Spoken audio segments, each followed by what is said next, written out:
Not often you see players go through the Right to Dream Academy and then not pick the bus that heads to Nordsjaelland, but one man is doing that all by himself. I mean, you can talk about Grace being with him as well, but he's been doing it all by himself. Went out of the Right to Dream Academy and forging his own path. Finished last season as a league winner, and then he also went on to make his debut for the Black Stars. My guest for today's edition of Joy Sports Time with your Black Stars players is Mohammed Fuseini. Fuseini, yeah. Thanks for making the time with us. You're welcome. I mean, how has the holidays been? So far, it has been great. I came to Ghana 2 weeks ago, and then I was in Ghana for a couple of days, and then I went to Dubai for a few days, and then now I'm back in Ghana. I mean, chilling. It's been chilling from day one since the season ended. But I'm so happy for you. How has the environment been? You know, you've not been here for quite a long time, and then you return. How has the environment received you since you returned? It has been great so far. Me winning the Belgium league and then coming home and to seeing my family and friends, it has been great so far. Even before we delve into the conversation, I learned you are coming from Tamale. How did the people receive you? I mean, it's a home you are used to, so how did it go? How did that trip all go? I've been to Tamale, but I don't think people have seen me. I just went to say hi to my family, and then I came back to Accra. Some people in Ghana will call it low-key life. You don't want to be seen because balance not awesome. Anyway, Fuseini, I mean, Right to Dream, eventually leaving Right to Dream. Many expected that you moved to Nordsjaelland after Right to Dream. But first, take me through the Right to Dream move. How was the experience for you at the academy? So I moved to Right to Dream when I was 10 years. And then I was there for 9 years. And then being in Right to Dream is not easy. You have to work hard. A lot of players that play in your position. You have to be really special to get to Nordsjaelland. I mean, you talk about the Right to Dream boasting loads of quality of players. I've seen players come through, Mohammed Kudus, Kamadin Suleiman, and Estuyama. I mean, Maxwell Willeji, talk about a whole lot. For you, which year group or which kind of people were with you during your time at Right to Dream? So when I first joined the Right to Dream Academy, I was in the group of crews. Even though I was younger, but I was training with them and all this. And after when Kamaldin and Co also joined, Kamaldin was my group, my age group, and then. How does it feel when you join a prestigious academy like Right to Dream and then you find things moving smoothly for players? How is the feeling like? I think the feeling is really great, having to leave your family back at home. And you know, in Ghana, every player would love to play for the Right to Dream Academy. And you being the chosen one to play for the academy, you have to be really proud of yourself. I talk about Right to Dream and I talk about Nordsjaelland because everyone expects that leap from Right to Dream to Nordsjaelland, and the players I've mentioned in the past have all made that leap. For you, how did this not happen? I don't really know. I think maybe I was not good enough. That's why I didn't go to FC Nordsjaelland. But what happened. Look at where I am right now. So I'm still grateful to have taken my own path. I mean, we want to look at where you are right now, but obviously it didn't come straight away because you had to move to Austria as part of your developmental process. Some call it the tough times of your career. Do you see Austria to be that kind of leap that's popped you up into limelight? For me, going to Austria was one of the best things that happened to me because when I stayed in the academy, everybody from my age group, they all left, and I was there with the young ones, and then I didn't give up. I kept on telling myself that my time is gonna come, and when the time came for me to go to Austria, I was already prepared for it. And when I was leaving, I told my manager that if I don't sign contract, then I'm not coming back home. And then so that means I was ready for the challenge. And then when I went to Austria, I started with the second team, and they were in the third division. And then I had like a couple of goals which helped the team to come to the second league. And then I was with the second team for like 6 months. Then I got promoted to the first team. That first team experience is always, it's always a good one for players. For you, when the opportunity came for you to play with the senior team, to play with the first team, what was the mindset? What was your target all along? I knew it was like a big opportunity for me to prove myself. I'm good enough to be with the first team. And my first game with the first team, I was I think on the bench. And then I came in last minute. We were losing. And then I came in to equalize for the team, and that's when like I got more opportunity to play with the first team. People talk about you. They talk about your time with Stamgras, and then they talk about the fact that you had the opportunity to play in Europe. Austria is in Europe, but then you played in an European competition with them. Tell me the experience of playing in that kind of competition for a young footballer like yourself. For me, it was a great experience. My first international game with the first team was against, I don't really remember. It was in the Champions League qualification. I was not really nervous, but it was tough, like coming into the team and having a second team contract, and then having to play with the first team, and in the international games was a great experience for me. People talk about the Champions League. They call it the big deal. Everyone wants to play in that kind of competition. Aside the fact that there's also the World Cup. How did you feel hearing the Champions League anthem for the very first time? I was really excited. I didn't start that game. I was on the bench. You still get to hear it well on the bench. Yeah, yes, I know, but I'm just saying the best would be you being on the pitch, like starting and then having to also sing the Champions League song. Still with difficulties. You come into the limelight, and then the next day you seem to be struggling. Not your career per se, but then it got to a point you had to move to Randers. Another good one for you. You went there and then you took the bull by its horn and got numbers for yourself. Tell me about the experience with Randers. So about the experience with Randers, I knew like the second team, the second coach from Randers, and then he always wanted me to come to Randers and play for them. But then the first time they came to me telling me this, it didn't happen, and then I think it happened the following year. And then I knew this was like the perfect time for me to go and showcase my talent in the Danish league. You went to Randers with a few Ghanaians and some Right to Dream players in there. How helpful were people like Emmanuel Gra, if I'm not wrong, you were with him, and then there was also Ernest Adri, if I'm not mistaken. How helpful were they in your integration at the club? I think they helped me a lot, especially Ernest and Ugura. They always we always make a Ghanaian food, and they always do it.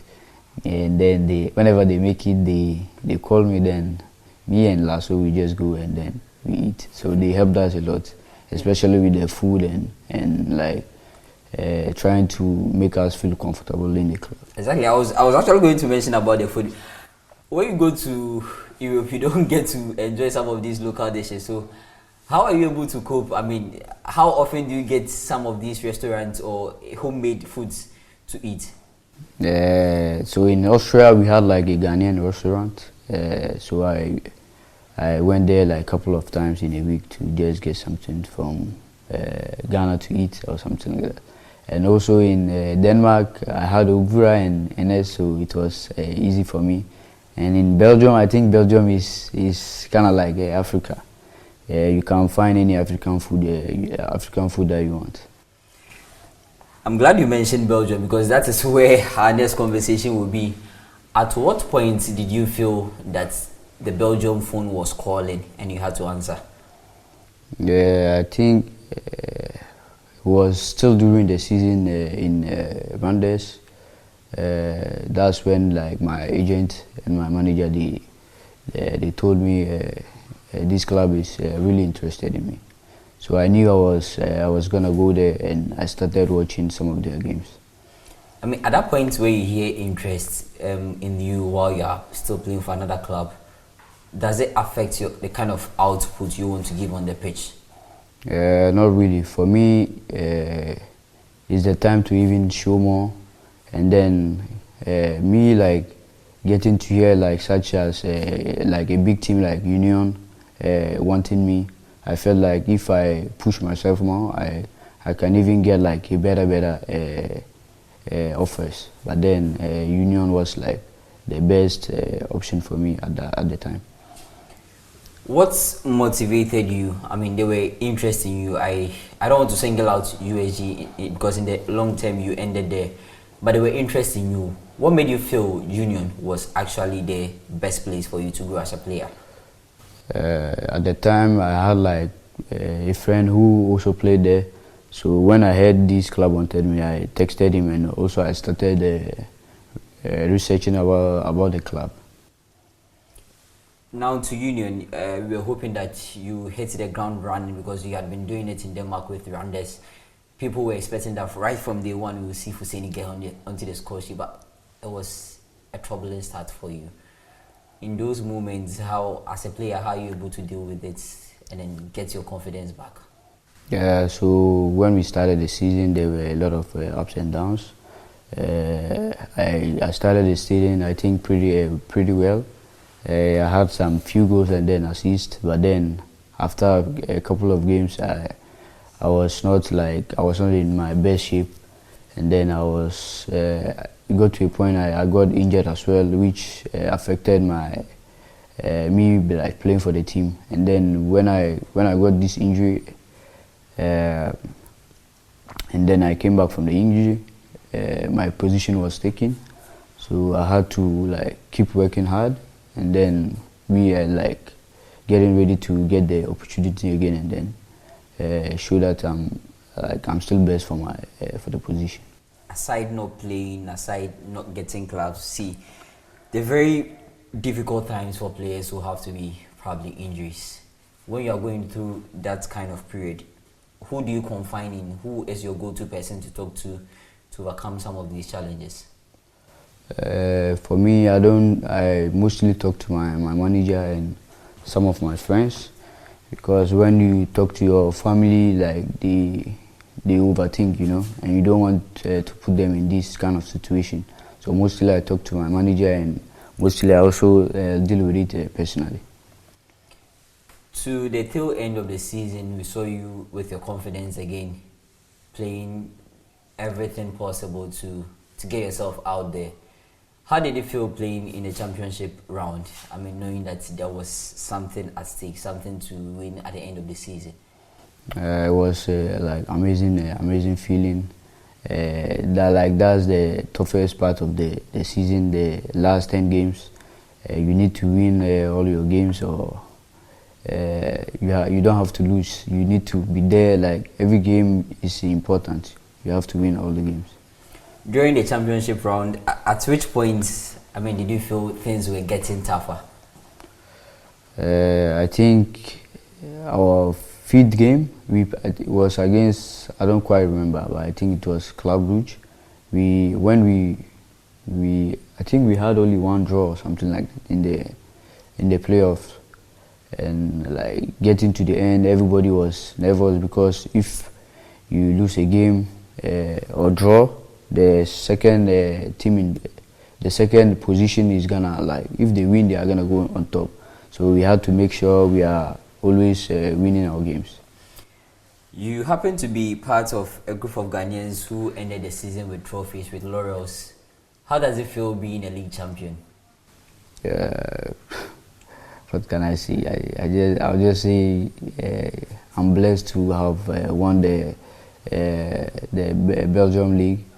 Not only the Belgium league. I think since I've started playing every season, I've won something. Well, interesting.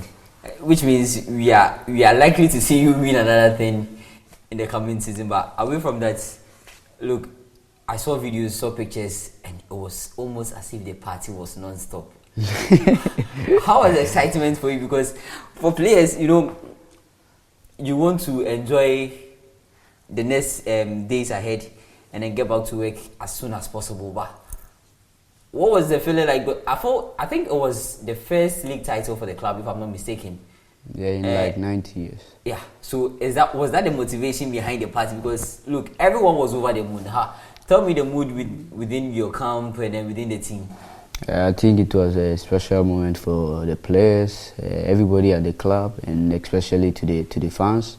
Having to like win the league for like have not won like league in like 90 years, and having to win this league for them was like an amazing story for the fans and also the players, especially the new players. Now you end your season. Couple of days time, there's an assignment. At what point did you know that you were called up to the Black Stars team? I think I knew I was called up 5 days before the last game, and I was really excited when I got the call from the management team from the Ghana Black Stars. But then I knew my focus was not really on that, because I had like a big assignment to do already. So I just needed to make sure we ended the season well, and then I can go to the national team with a good feeling as well. Do you remember who called you and then where you were at that point when the national team call-up came? So that day we had training in Brussels, and then on my way going home, and then I got a call from I don't remember the name. But he's part of the he's part of the Black Stars members. And then he said I got called up to the Black Stars, and then he didn't even finish talking. Then I ended the call. Then I was trying to call my mom, but then I couldn't get in touch with my mom because she was in Saudi. Yeah. So you're going to bring the news to mommy first? Yeah, but my manager knew. But then he just said good news, and then I was like, what is this guy talking about? And then when he just said this, and then like few minutes later, and then I had this call. I think he just didn't want to eat into your head because he had a game to play.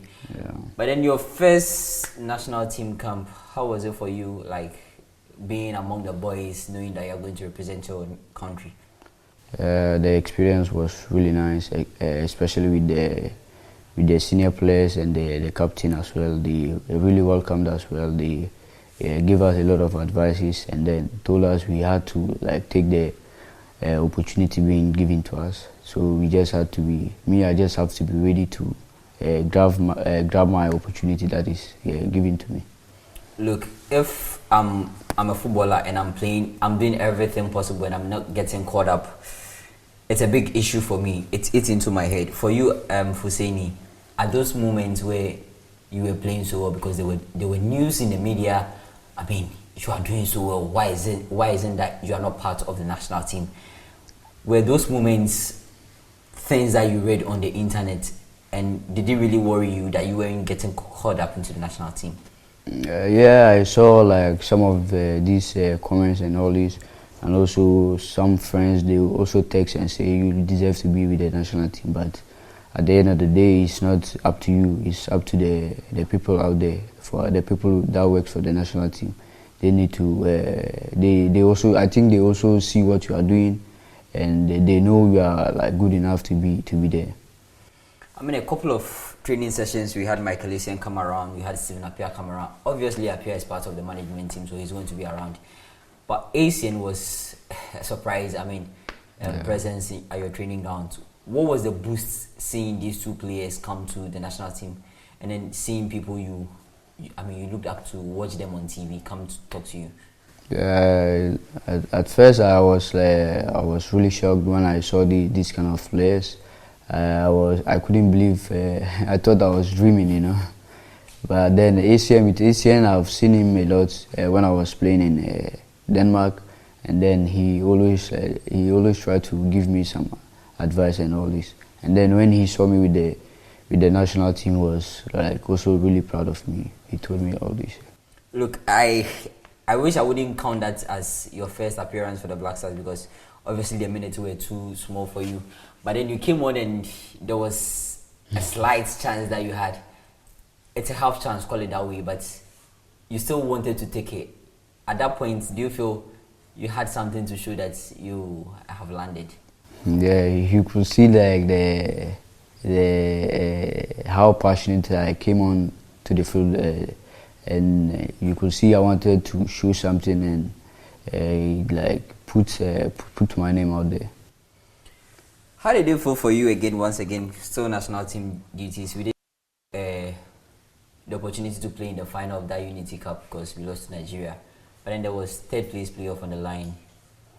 And then Ghana was playing Trinidad and Tobago. You come and then you score your first goal in that, wearing the national team colours. How proud were you finding the back of the net in that game? Yeah, it was a dream come true for me. Starting my first game for the national team and having to score was like was a dream come true for me. Few minutes in the game against Nigeria, if you want to call it, and then you are handed the stats the next moment. What were the words from head coach Otto, if he spoke to you before the game against Trinidad and Tobago? And what was the kind of message that he communicated?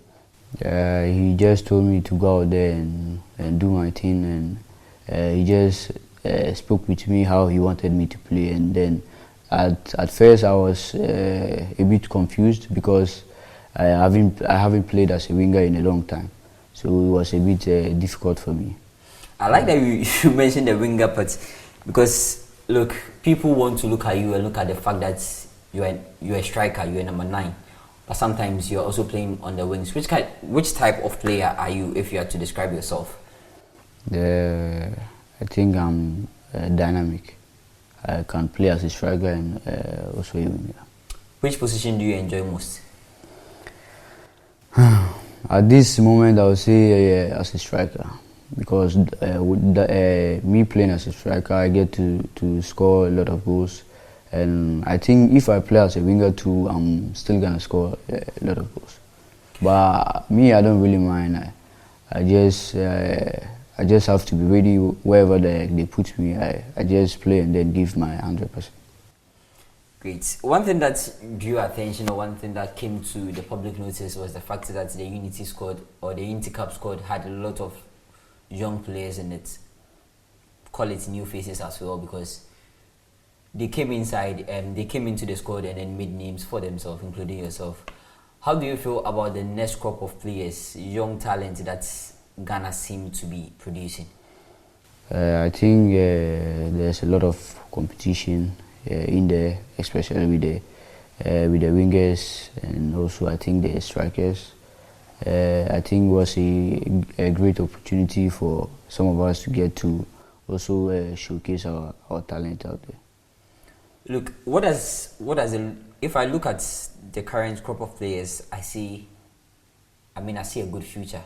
But you sit in a better position to look at that because you are in the squad, you are part of the squad. What does the future hold for the Black Stars? I think we have a lot of talented players. We just need to build onto it, to make the team more stronger. A team where we can play together and win games.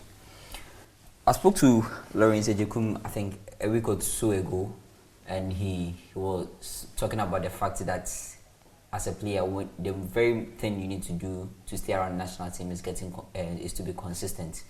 Yeah, where do you stand as far as the national team collapse and then key features in the national team is concerned? Where do you see it happening? How do you stay in and around the national team for you? To perform well in my club.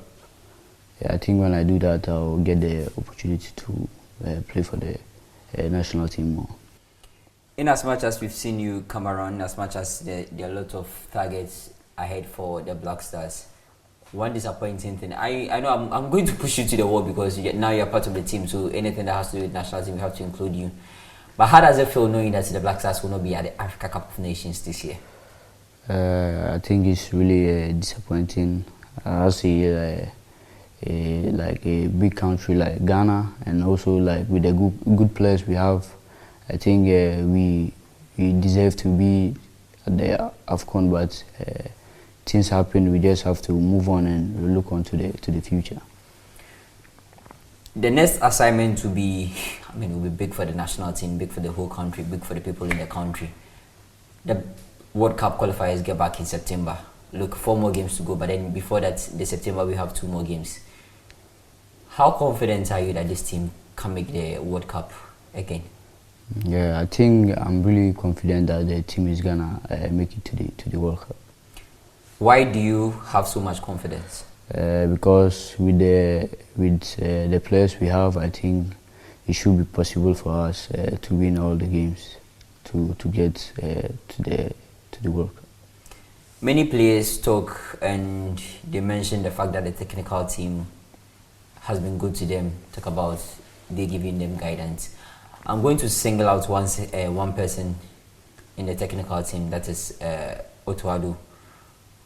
How impactful is he? How crucial is he to the young players and then to everyone that comes in the senior national team?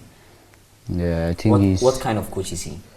I think he's a coach who likes to communicate, and he just wants you to listen and do what he wants. As far as the national team is concerned, what is your target? My target is to stay in the national team, be a starter for the national team, score for the national team, get the national team to where it's supposed to be. And where do you think the national team belongs? To the World Cup. Great. Now let's move back to, because very soon you'll be going back to your club. New season, you get the opportunity to play in the Champions League. What preparations are you making as far as this new season is concerned? I've been training for the past few days. I've been training a lot. I just have to be ready because I have to also go back and do preseason, and the preseason is short, so I need to be in my best shape when I get back. In terms of goals, in terms of assists, accolades, what you want to achieve, where do you see yourself as far as the club's performance in the league is concerned before we move to the Champions League? For me, I just hope we start the season really good, because when last season we started like really poor, and this season I hope we can start like on a better way. You seem to have answered my question, but you also seem to have run away from the question. I'm looking at you in terms of your targets, in terms of numbers. What do you want to achieve for me personally? Yeah, for you personally. For me personally, I want to be like the top scorer of the league, and I want to score a lot of goals for in the league and also the Champions League. So I have my goals already. I wanna maybe like get. Can I make like say a number or something? Oh yeah, you can hide. So I wanna score like maybe 10 to 15 goals in half of the season, and I can take it from there. Like, and the second round of the season, I'll try to get as much goals as I can. If you are to, you are yet to play the season, but if you are to record it as a successful season, at what point will you say your season or your 2025-26 season is a success? What will be the metrics? When I get to achieve the goals I set for myself, that's when I will say I've achieved my goals. Look, away from field issues, how crucial is, because when I was communicating to you, you mentioned that you were trying to reach your mom when the call-up came in. How crucial is your family in your development? For me, they are really important to me, because I do this because of them and myself. So it's really important that I stay in touch with them. How close are you with your mom, if I'm to single her out, and why do you feel there's so much importance to that relationship between yourself and her? I think I'm really close with her because she always prays for me, and then I think her prayers always keep me going. Look, I'm going to get you to do something, but let's do this. Who has been your mentor growing up as a footballer? I mean, locally, in terms of Ghana, and internationally. Who did you grow up watching and why? I think a lot of players from Ghana. I think Samoa Jan and also ACN, even though I'm not a midfielder. But then he used to shoot. He has like a good shooting technique, so I used to watch up to him as well. And Jordan and Dede and all the senior players. Yeah. And then worldwide. And worldwide. Who do you model your game around? I think all wingers, because I think I'm similar to almost every winger. Mo, how crucial will the 2025-26 season be for you as a player, and where do you see yourself in the next 2 years? In the next 2 years, I wanna play in the top 5 leagues in a big club, and also I don't really want to talk about the future at the moment. I'm more concerned about the present, so I need to give my best to achieve my goals for this season, and then we can take it from there to the following seasons coming. All right, thank you very much, Mo. It's been nice talking to you. Hopefully we see you get to score more goals for USG, get to banging goals for the Black Stars when you come around, and hopefully we see you at the very level you want to see yourself. So thank you once again for doing this with us. You're welcome.